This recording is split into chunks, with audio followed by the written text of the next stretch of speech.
एक बहुत घना जंगल था। उस जंगल में बहुत सारे भूत रहा करते थे। उन भूतों ने उस जंगल में खुद का गांव बना लिया था।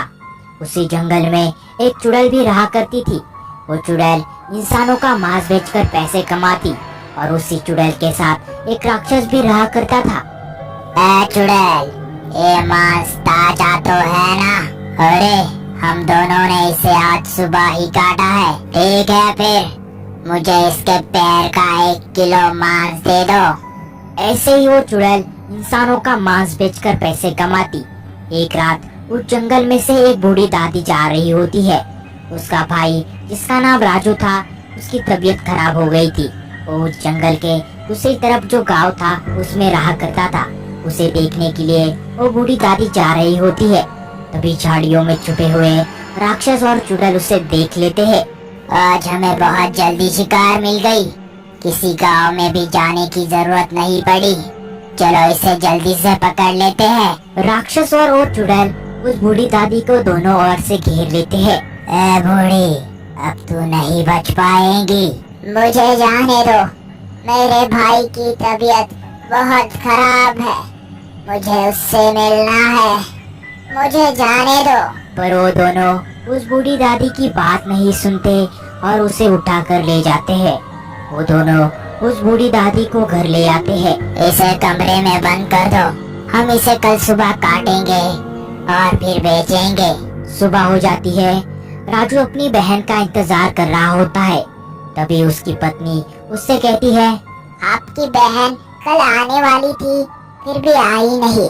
उसे आपकी फिक्र है या नहीं? उसे कुछ काम होगा इसलिए नहीं आई। पर मेरी बहन मुझसे बहुत प्यार करती है, वो मुझसे मिलने जरूर आएगी। पर राजू को एक खबर तक नहीं थी कि यहाँ पर उसकी बहन को काट कर उसका मांस बेचा जा रहा है। आज एक बूढ़ी औरत का मांस है, फिर तो मुझे इस बूढ़ी औरत का दिल दे दो, मस्त से खाऊंगी।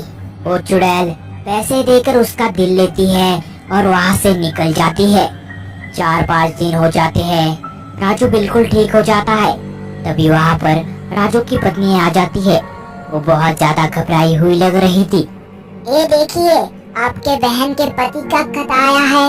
उसमें ये लिखा है कि 4-5 दिन हो गए आपके बहन को आए हुए। अब उसे घर भेज दो, मुझे घर के काम नहीं होते।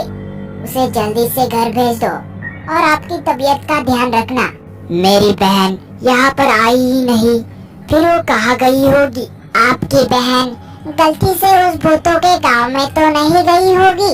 हे भगवान, ऐसा नहीं हो सकता। मुझे जल्दी से तांत्रिक के पास जाना होगा। राजू तांत्रिक के घर निकल पड़ता है।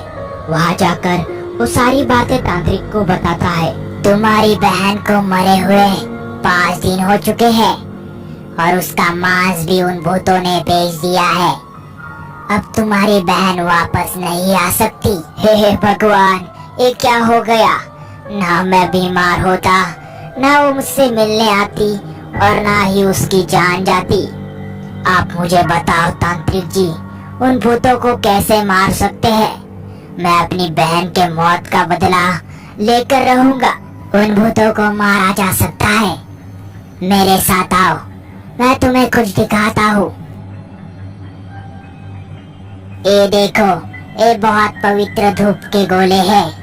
अगर इनमें से एक भी गोले को उन भूतों के गांव में जलाओगे तो इसके धुएं से सारे भूत मर जाएंगे। ठीक है, मैं जलाऊंगा एक गोले को उन भूतों के गांव में। ये इतना आसान नहीं है। बहुत लोग तुम जैसा बदला लेने के लिए ये गोला लेकर उस गांव में गए थे, पर उनमें से कोई भी जिंदा नहीं आया। राजू बिना कुछ सोचे उसमें से एक गोला उठाता है और जंगल की तरफ निकल पड़ता है। उसे जाते जाते रात हो जाती है। तभी रास्ते में राक्षस और चुड़ैल उसे दोनों साइड से घेर लेते हैं और उसे उठाकर गांव में ले जाते हैं। इसे हम कल सुबह काटेंगे, तब तक इसे एक कमरे में बंद कर दो। बहुत गहरी रात हो जाती है। तभी राजू को होश आ जाता है। राजू उस धूप के गोले को बाहर निकाल कर जलाता है। धीरे धीरे उसका धुआं पूरे गांव में फैल जाता है। सुबह तक उस गांव के सारे भूत मर जाते हैं। वीडियो पसंद आया हो तो वीडियो को एक लाइक कर देना और आप हमारे चैनल पर पहली बार आए हो तो ऐसे ही हॉरर स्टोरी सुनने के लिए हमारे चैनल को सब्सक्राइब कीजिए। मिलते हैं किसी नए हॉरर स्टोरी में, तब तक के लिए बाय बाय।